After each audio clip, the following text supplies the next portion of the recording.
Good morning. I am Steve Weber, and I'm the host of the American Gumption Morning Show. And hey, welcome back to the week. I did not do a live broadcast yesterday on Monday, so today is my first day broadcasting this week, the second week of December. So today is Tuesday, December 8th, and excited for today's show and excited for this whole week. It's going to be a great week. I've got things lined up all 4 days. So Brandon Schaeffer will be coming up, Simple Motivation, in just a few minutes. But let me go ahead and just launch right into it because we've got a lot to talk about this morning. So our guest, Shaman Isabella, Isabella Leigh Stoloff is our guest, and she'll be coming up at about 15 after the hour, just in about 12 minutes or 14 minutes from now.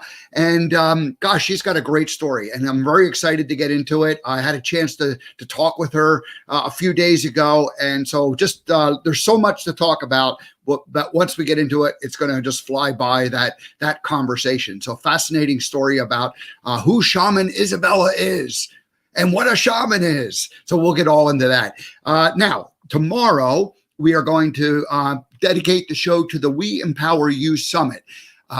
Bettina Carey has been a guest on the show twice, and I interviewed her before the last summit. She does quarterly summits, so 4 times a year, and basically she just throws out a whole lot of different information. She has speakers, and it's all on business topics for you to build your business, grow your business. It's kind of for the solopreneur, the spiritual entrepreneur, the person who's wanting to make a difference in this life. And so we'll have free tickets available. I'll have the link for all of that, and you can join in. It's a 12-hour all-day affair, so come in and be part of it. Listen to some of the speakers. There's a big, long list of it. I will actually be one of the speakers coming on at about 5:30 or 6 o'clock, somewhere around there tomorrow evening. And I'll be interviewing Brian Gregory from Admanity. And Brian has been on the show twice. So that's going to be a fun time. It's going to be just a quick 30-minute interview, but basically we'll review the basics of what Admanity and his protocol and his test for helping you deliver your message to your ideal client.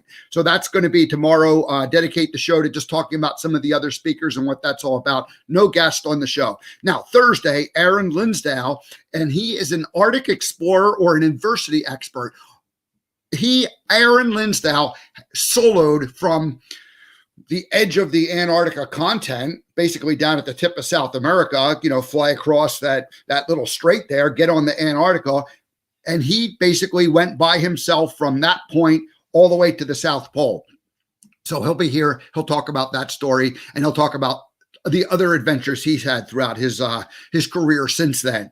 And then on Friday, I welcome back Natalie Coleman, and we'll continue our conversation from lightness to dark.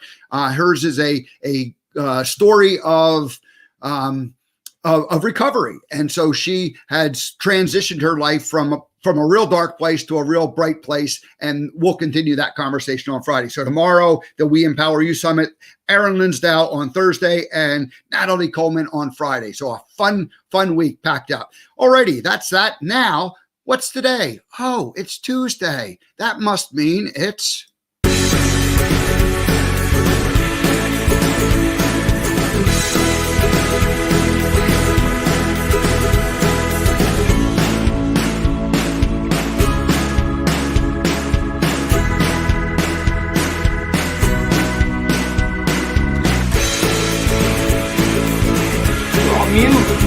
Mute.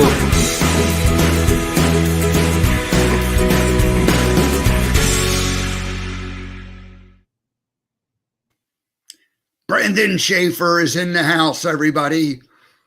Welcome, Brandon. Can you hear us, Brandon? Hello, Brandon. Checking in with you. Let's see.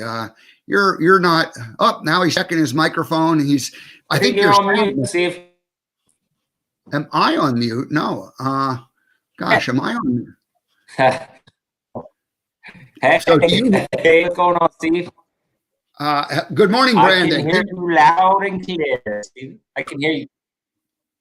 All righty. Well, welcome. Your connection feels a little bit funny, so I can hear you. Can you hear me? Oh, Yeah, you're breaking up just a little bit. Not sure what that story with that is. Maybe you need to log out and log back in again. Yeah, you're frozen up. So we have a bad connection. How are you? I'm good. How you doing? You're not coming in loud and clear, though. We're not hearing you, unfortunately. You're going to have to log out and log back in.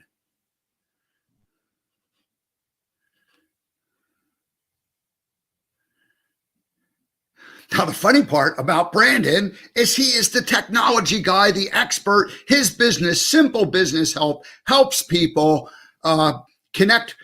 His business is basically all about taking technology and helping people connect with it. Now, not necessarily with Zoom calls, that's for sure. We're talking about people who have technology, sales, CRMs, that sort of thing, and getting them to talk with your accounting system and not having 10 different systems that don't talk to each other, but getting 4 or 5 different systems that do all talk to each other. That's what Simple Business Help is all about. That's what Brandon can do for you. Now, will he be back? That's the question. We don't know if he's coming back or not. But hey, this is live morning broadcasting, and that's what happens.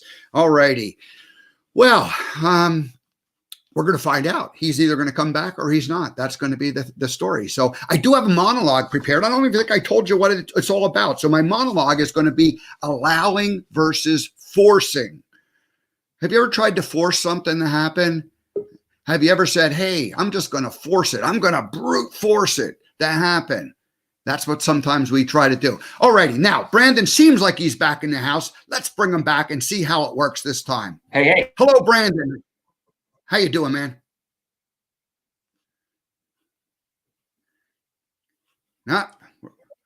Hello. Can you? I hear you, but you're not hearing me. Your connection isn't working. Hear me? Yeah, we could try it. Let's go. You ready to go? Are you able to hear me? I hear you. Go. I can hear you, Steve. Ready to go. I'm ready to go. Hey, go. We are fighting through everything today, man. In fact, you know what?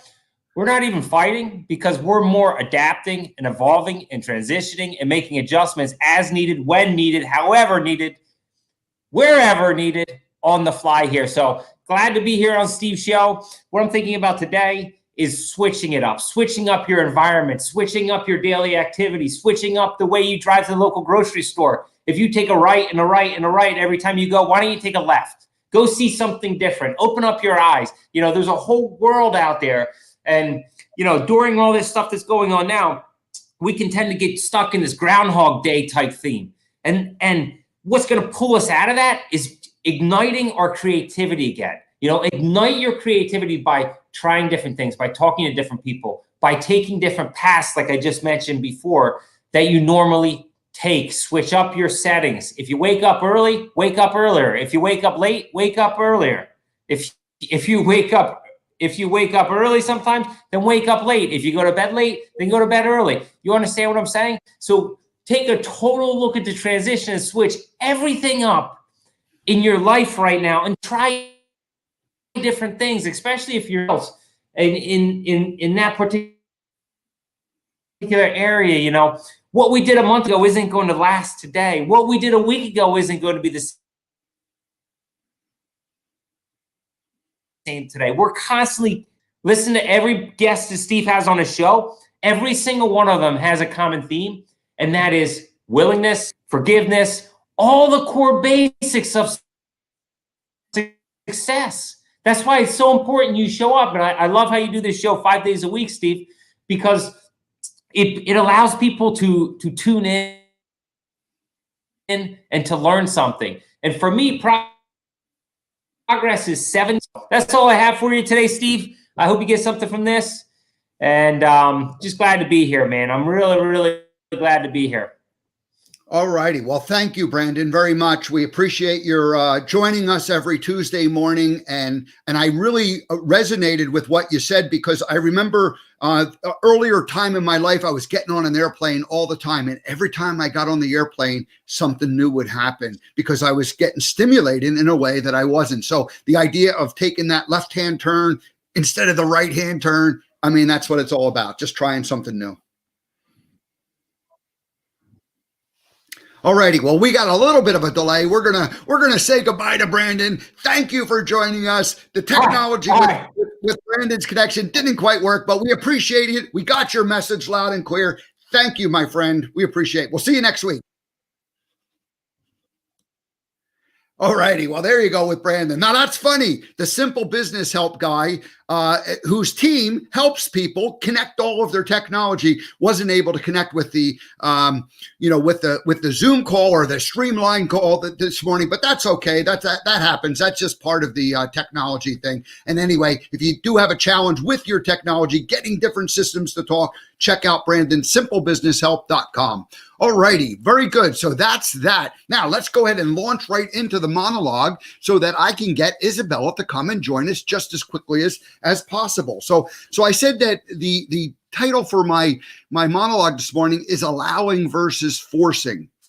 And the whole idea of allowing is something I've learned from Abraham Hicks and from the law of attraction. And the 5 principles of the law of attraction are: number 1, you have to decide. You decide what you want. There's things you like and there's things you don't like. And once you figure out that contrast and decide, then step number 2 is to just let the universe do its work.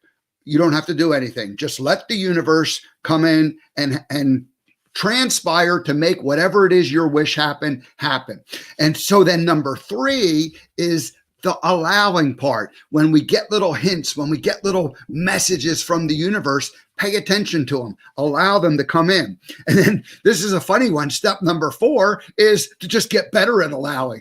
And so, Abraham Hicks, Esther, when she does her talks and her little video clips, she kind of laughs about it. She goes, I don't know why it's number 4. It's like, it's the same as number 3. It's like, except that we need to get better and better and better at allowing. And that's really the message of this morning. And then step number 5, I said there were 5, is to go back to number 1 and basically get better at defining what you like and what you don't like and being okay with the fact that there's contrast. So when things aren't working right, you don't get upset and throw a fit. You just, you kind of just go with the flow and say, okay, well, I like this and I don't like that, and move on with it, and just kind of keep and repeating that process.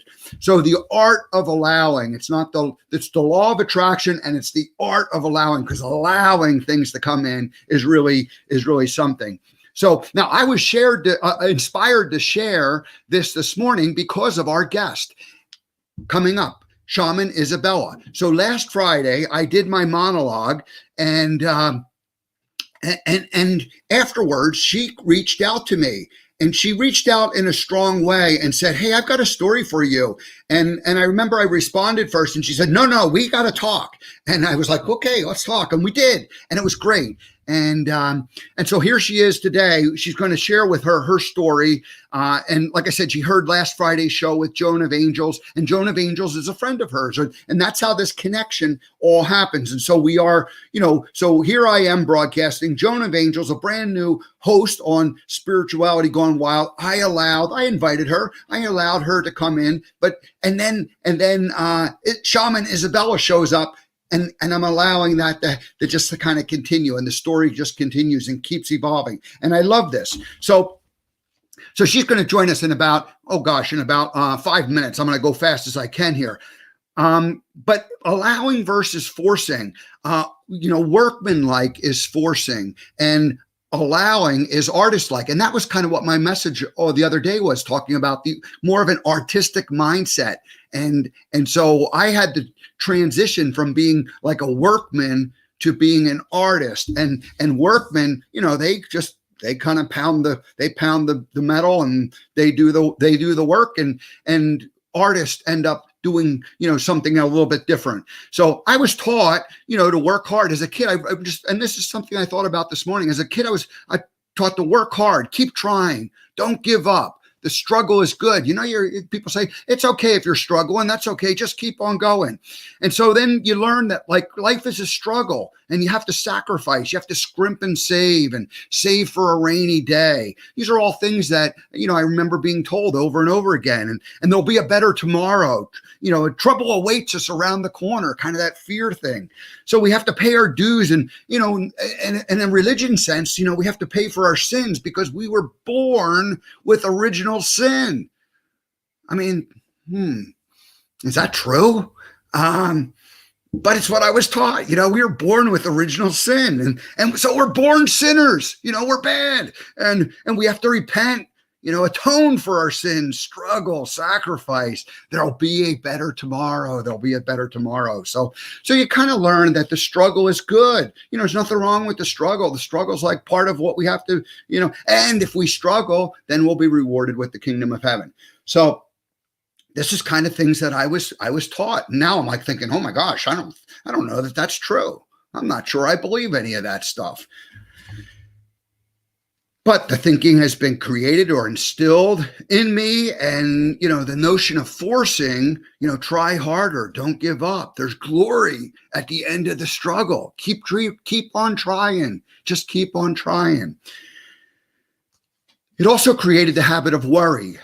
So I became, you learn how to worry, it becomes a habit. And, what if this happens? Oh, if this happens, then I'll do this. Well, what if that happens? Oh, if that happens, then I'll do something else. And so an endless stream of what ifs starts playing in your mind. If this happens, I'm going to do this. If this happens, I'm going to do this. And when that happens, I'm going to do this. And so you're trying to control everything, and you're trying to predict, a lot of outcomes. And, so, I created the habit of thinking, overthinking. I created the habit of overthinking and worrying and trying to control. And so the irony of this habit is not living in the moment. It's not living in the moment. It's like it's trying to predict everything and control everything and force outcomes. So rather than living in an endless stream of what ifs, analyzing, judging, labeling, sorting things into neat little piles. Okay, this belongs over here. This belongs over here. Okay, this pile's getting big. I better deal with it, that sort of thing. And it's just control and manage and, all habits of forcing. So so now we're switching coins or sides of coin. We're switching the side of the coin. Instead of forcing, we're now allowing. And I was reminded of Alfred E. Neuman from Mad Magazine. Who's old enough to remember Alfred E. Neuman from Mad Magazine? My brother bought the magazine, and I was like an 8 or 9-year-old kid, and I'm reading it. And Alfred E. Neuman's idea was like, what? Me worry? And he was just like kind of a goofy guy. In some ways, he was a little bit like Forrest Gump in that he wasn't smart enough to know what he didn't know, and so he didn't worry about certain things. And so that was kind of cool. And it was like irreverent, and it was against, kind of what your parents taught you or what teachers taught you or what you were supposed to do. And yet there was some truth in that. There was truth in the idea that, Alfred E. Neuman was like, what, me worry? I don't care. I'll just go with the flow. I'm going to go with the flow. And so anyway, so the deciding is critical, knowing, going back to the law of attraction, the deciding is critical. We got to know what we like and what we don't like. And we get to pick more of what we want and less of what we don't want. And that's that deciding part. But once we decide, the step 2 is letting the universe transpire and do its thing. And then number 3 is like recognizing the signs that the universe gives us and seeing them, when they come up, little hints about, well, maybe I should go do this, or maybe I should do this, like magical moments, like kind of like a magical moment when Isabella reached out to me last week. And the week before that, when Joan of Angels and I connected through Spirituality Going Wild. So this is more of the allowing and going with the flow than in the trying to force and control, everything. So when I, created this show, I said, I want to bring interesting people who can teach us something. I want to bring interesting people who can teach me something. And if I try to force finding those people, sometimes they're, not really the right people. And if sometimes I just allow them to show up, then they turn out to be, very good people. So I'm excited to welcome Shaman Isabella to our show today. And we're just going to dive right into it and see what she has to say and what she's going to share with us. So, Shaman Isabella, Hi. good morning. Welcome. How are you? There you go. I'm good. How are you? I'm trying to move this thing because it's creating this, which is funny because we talk about the third eye and activating your third eye, right? And the sun just came in and bounced off this beautiful crystal thing that I have. I think it's perfect. It's creating this, which is fantastic, right? As I'm leading into what, so I could play with that for hours, but what you were saying, because I was writing and writing and writing like crazy, just from what you were monologuing about right now and what you monologued about that created this moment. Yeah. So we were going to get into that, but we have to do two housekeeping things prior to doing that. So the first one is I want to read a bio and an intro so that people will know who you are. And then the second thing is we have a song that we play for any time a person is the first time guest to the American Gumption morning show. So I have a feeling that we have a lot to talk about and we may not get through all of it. And you might need to come back again in the future for another conversation, but the song will never be played again. So this is kind of a one-time deal. Is that fair? All righty. So let me tell people about who Shaman Isabella is. Isabella Leigh Stoloff began her shaman path in 2006, and since that time has been assisting clients in creating a high vibrational life for themselves and for their families. As an empath, she understands what it means to be sensitive to the energy around her. Using a variety of ancient healing techniques, Shaman Isabella is able to help you let go of the past so that you can learn to trust your intuition and follow your path. I love that. Trusting our intuition and following our path. Boy, if we could just do that, life would be simpler. So chakra balancing, soul retrieval, along with spiritual mentoring are all included in Shaman Isabella's healing work.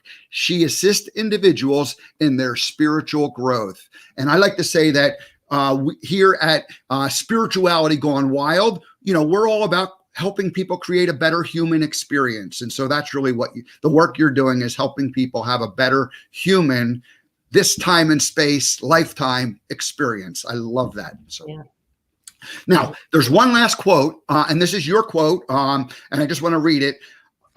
So this comes from Shaman Isabella. I humbly understand that spirit works through me to assist you in remembering your light. I find that assisting others in raising their vibration is key to the evolution of the planet. I am grateful for all of my experiences and enjoy teaching others to do the same. Gratitude is one of the highest vibrational words we have. Gratitude is one of the highest vibrational words we have. And Debbie G, the founder of Spirituality Gone Wild, is the gratitude girl. So she is all about gratitude. So there are no coincidences that you are here this morning, Shaman Isabella. None. Now, let me play the song. And again, this is just that one time, so enjoy it, please. Okay.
Wow. Have you ever had a marching band welcome you to a show before? No.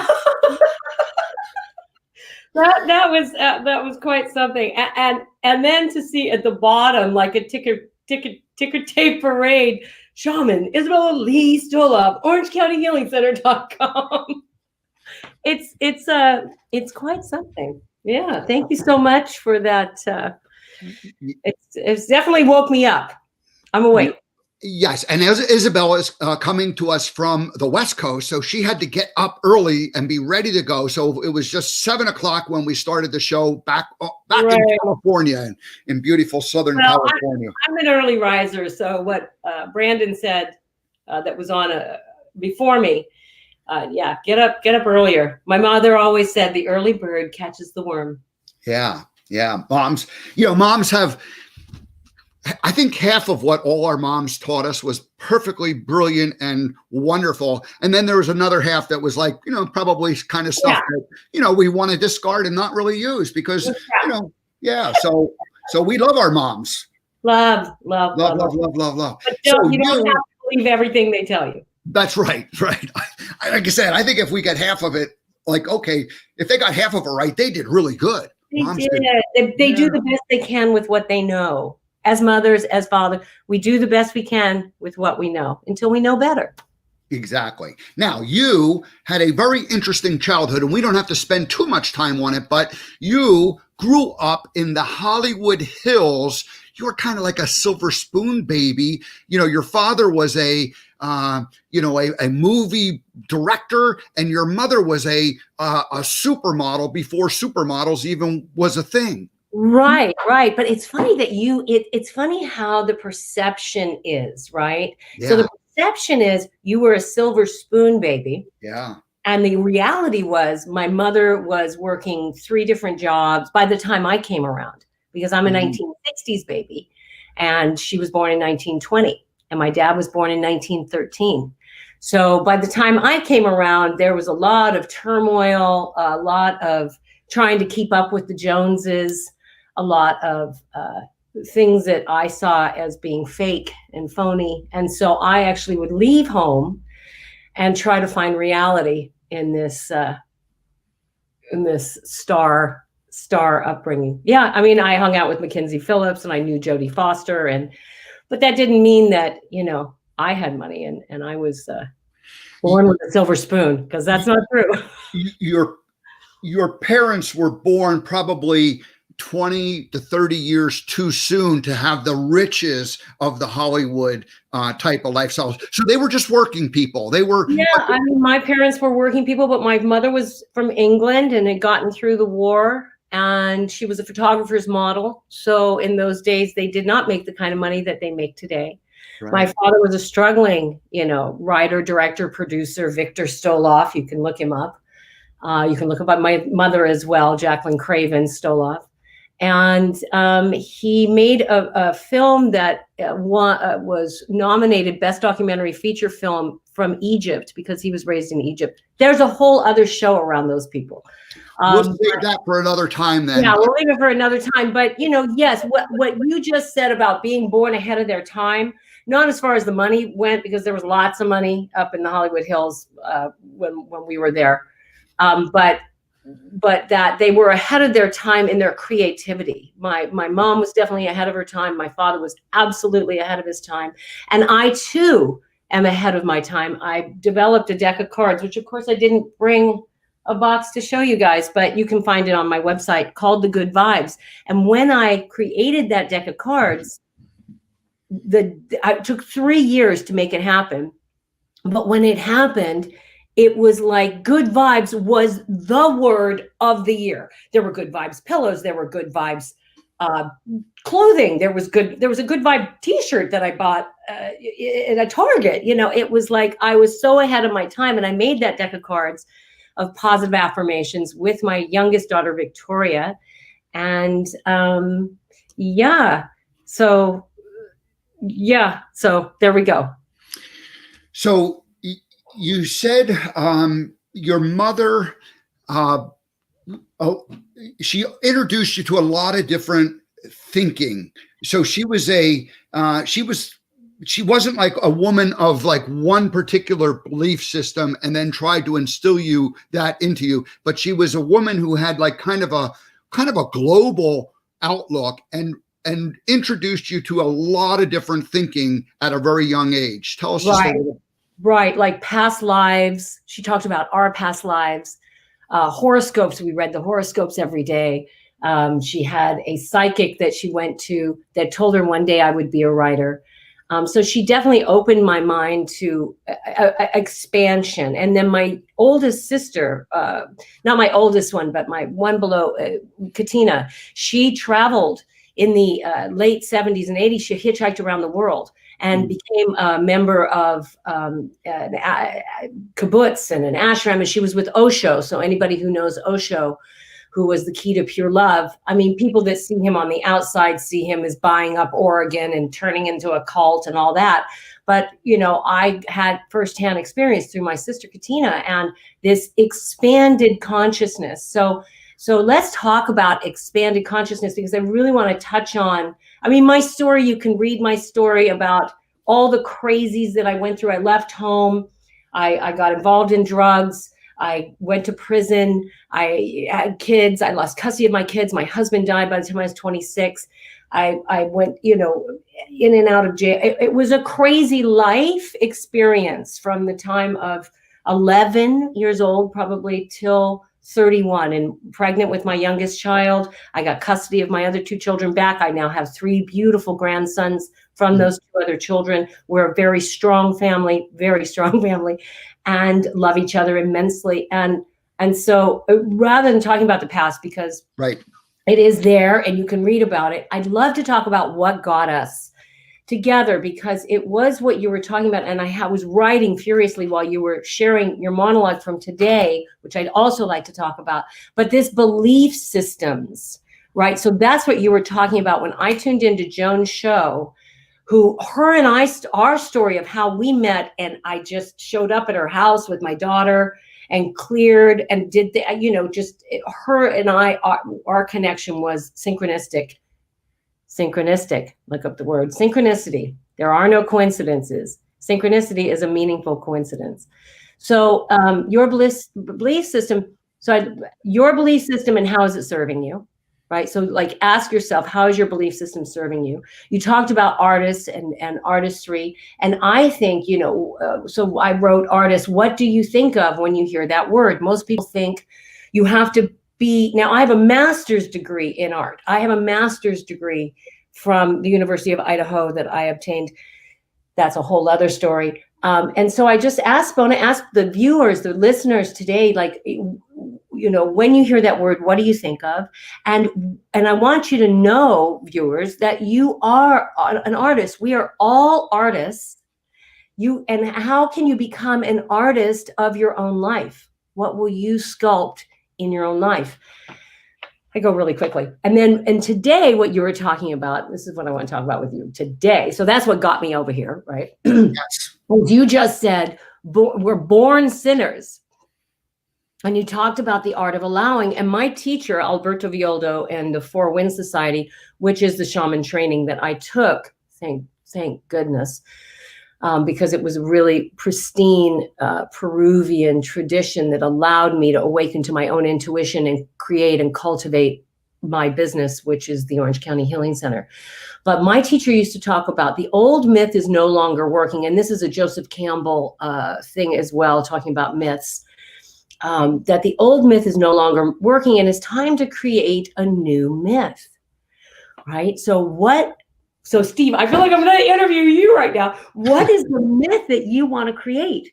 What is a new myth? And when I first started this, which I knew nothing, I just knew little bits and pieces about energy and vibration, but I believed in the trees and the universe, thanks to my mom. But that my new myth was Eve took the fruit from the tree. She took the apple from the tree and she bit into it and she said, this is good. Go out and plant more trees. You know, like, how can we take the old belief system and create this new myth and come out with a new higher vibe to allow our souls the freedom of expression, the freedom of artistry, the freedom to create a new world. And that, my friend, is what we need right now more than ever, because our world is believing too much of what other people and other things and other programming, the news stations are telling them. And I don't want to get into what's true and what's not true and wear a mask, don't wear a mask. Wear a mask, do what's being asked, but come home and create your own reality. Because if we continue to buy into whatever it is we think it's other people feeding us, we have to feed ourselves. We have to feed ourselves non-GMO food. We have to drink clean water. We have to feed ourselves program like the Steve Weber show. We have to get back to basics like Forrest Gump, and create this new world. We're at a crucial, I didn't think it was going to happen in my lifetime, but obviously I have the story I have to tell people that they're not alone, and to teach empaths that it's okay to feel. Like I'll start crying, But anyway, let me thank you. Thank you for letting me go on and on, please. Yeah. Yes. So, let's just touch on the empath thing. We understand empathy, being able to relate to another person, but an empath somehow feels that energy, stronger than someone who maybe doesn't call themselves an empath. And I know that in my own life, I've had moments where I just connected with someone and just knew, like I could just feel their energy or their beingness, and it moved me in a way that was very, very profound, and it was kind of hard to describe, and almost to the point where you kind of go, oh, this is a little bit uncomfortable. I don't know that I should even go there. So talk a little bit about what it is to be an empath, and how it's affected you, and how you had to learn boundaries from the whole being able to sense are definitely an empath. You are definitely an empath. So I want to ask you, do you, when in those days before you created your boundary, because obviously now you have one in order to do these shows, you'd have to. Could you feel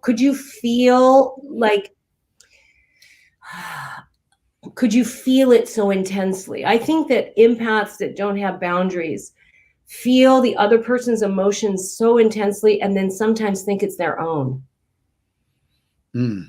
Feel it so much so that they then think, that it triggers something in them, because they bring it into their soul to try to heal it. I think empaths are healers.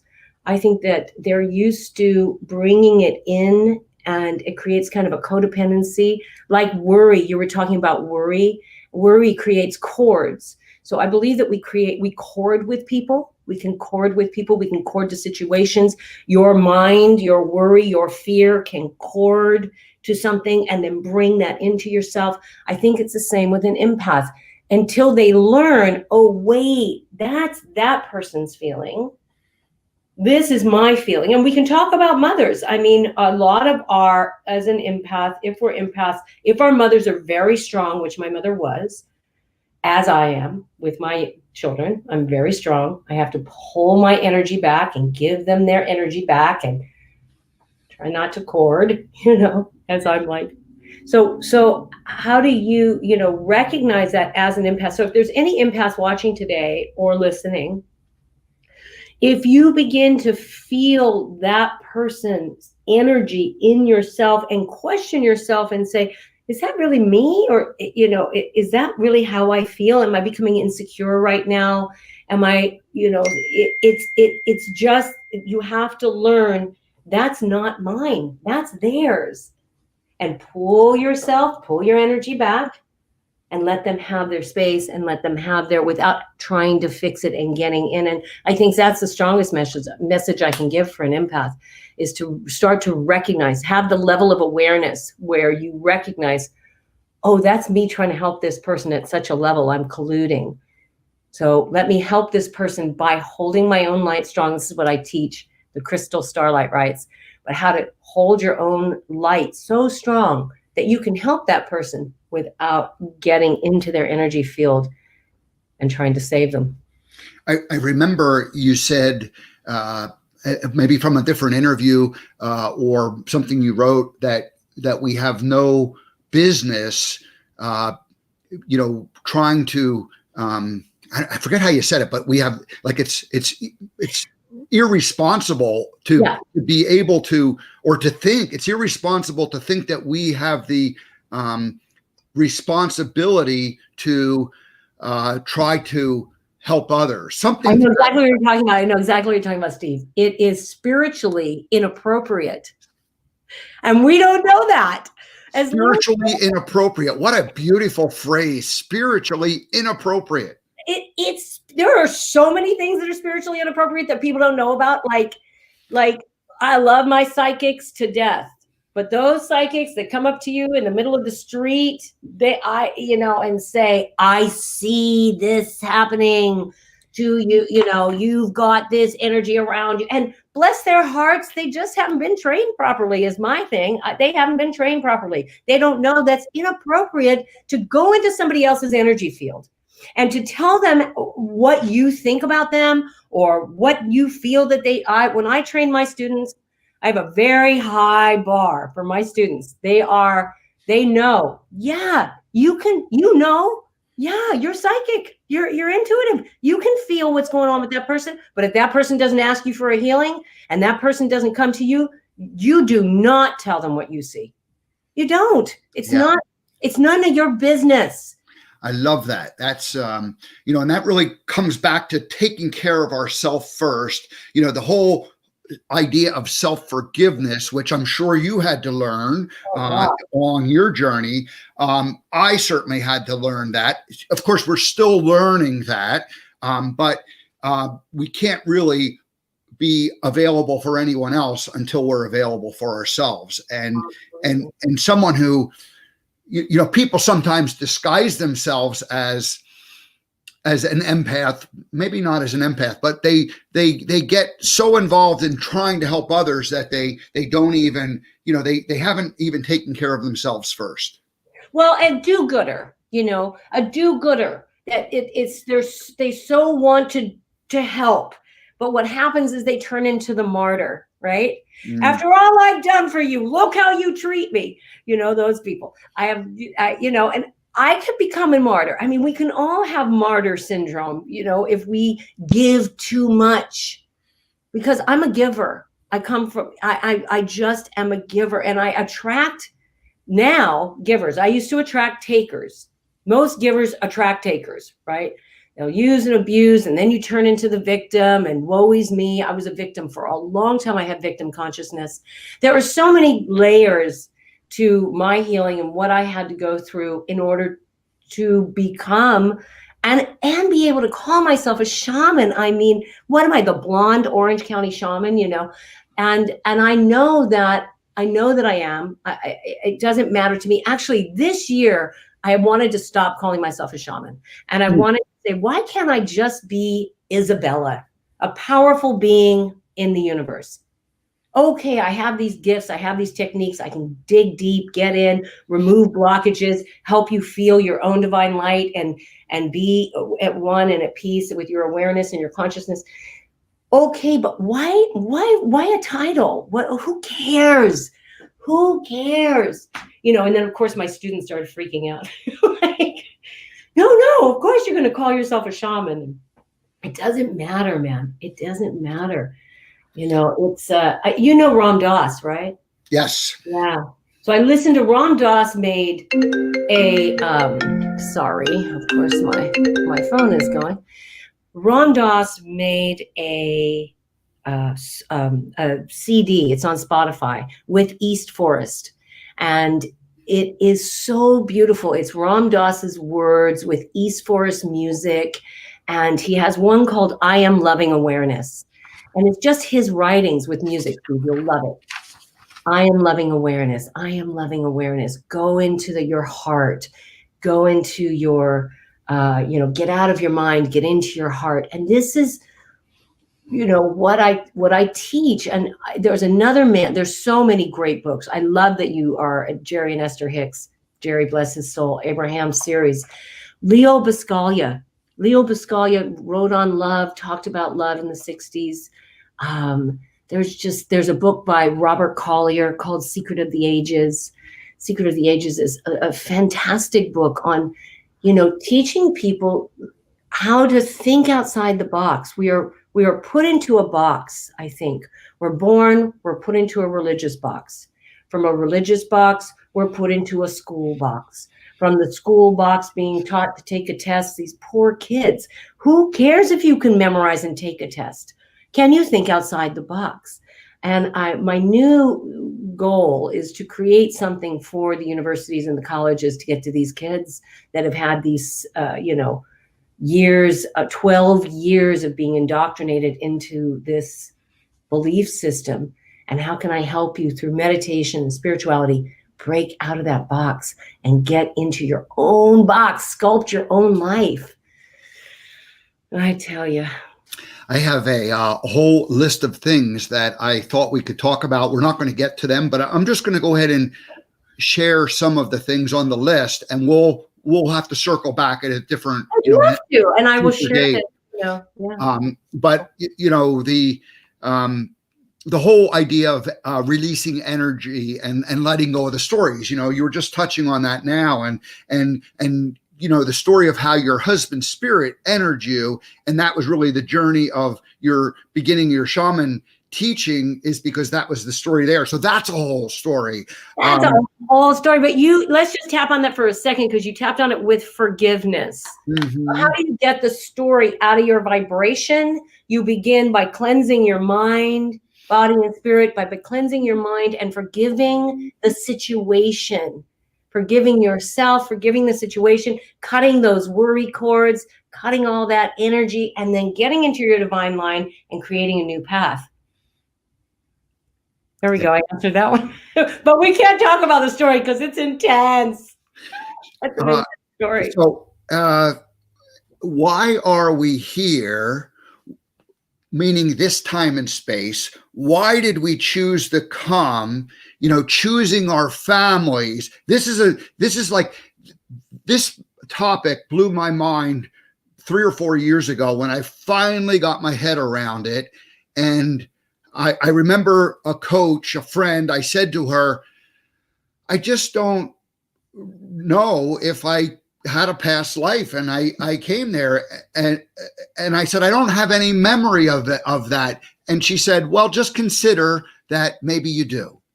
And that was all she said. And that opened it up to allowing me to think that was a possibility. And so that's a whole topic that let me ask you really quickly. Do you ever meet anybody and you think, God, I know this person. I've known this person before. Yeah, you. Had that happen? I'm sorry? I said you. Oh, great. Me too. So here's the deal. That's how you know there's a past life. That's right. No, I love it. So that's a whole topic that we want to get into. Very closely related is the idea of forgetting when we get here and then learning to remember.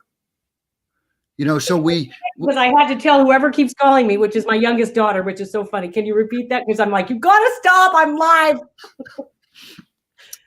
So we come into this time and space where this spirit, where this, we're this entity, a spirit. We come into this time and space. We're born into it, and we forget, we forget the past, and then we spend this lifetime kind of like learning to remember. Trying to remember. You choose our parents, and then you have to get into the whole level of forgiveness of yourself for choosing those parents that were so challenging, or for choosing those situations that were so challenging. You're like, okay, I forgive myself as a soul for coming and doing that. But why, honey? Why? To raise the vibration on the planet. Look at how you're raising the vibe on the planet. I saw that the minute I saw you, I was like, oh my God, this guy's energy is off the hook. I got to be on his show. And I damn sure didn't think it was going to happen in a week.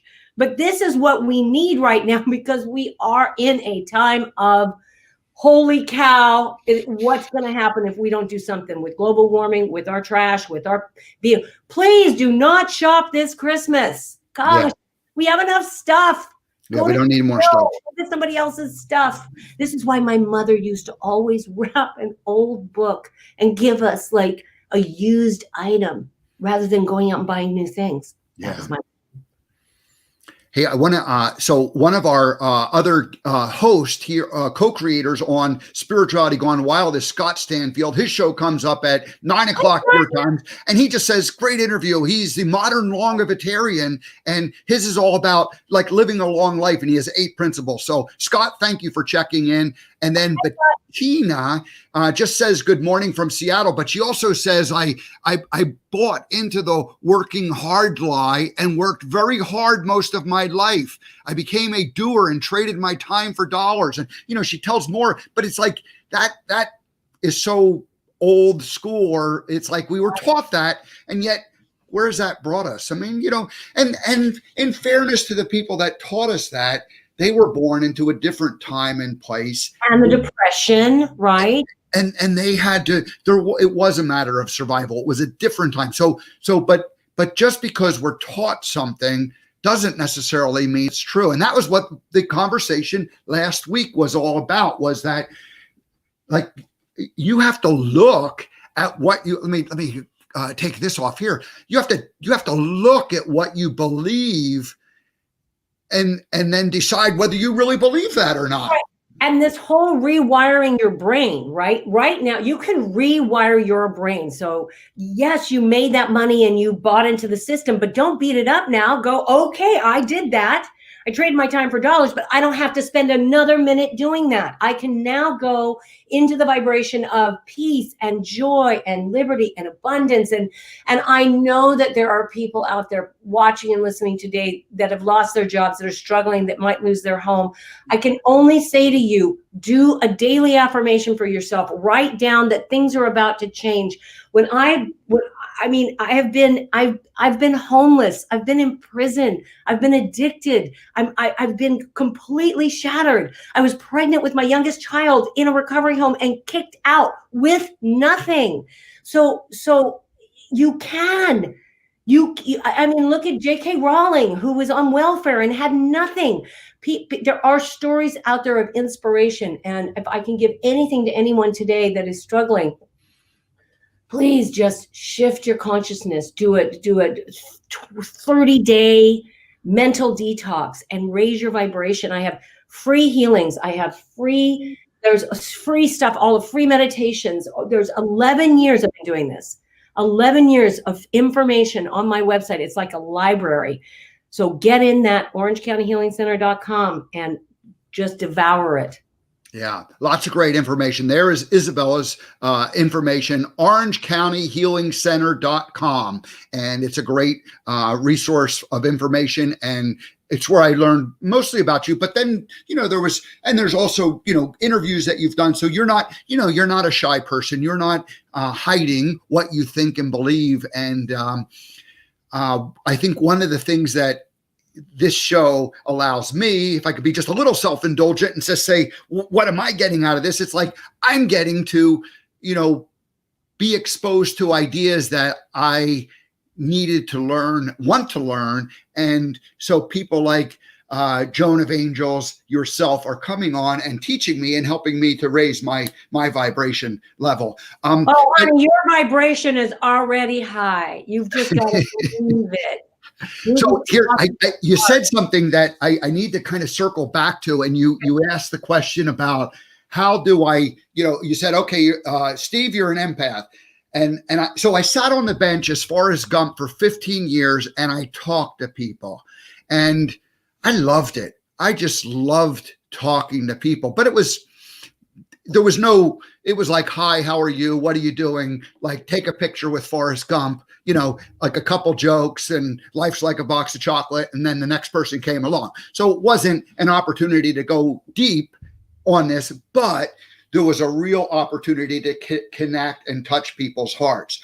So you asked about, you know, how did I set a boundary?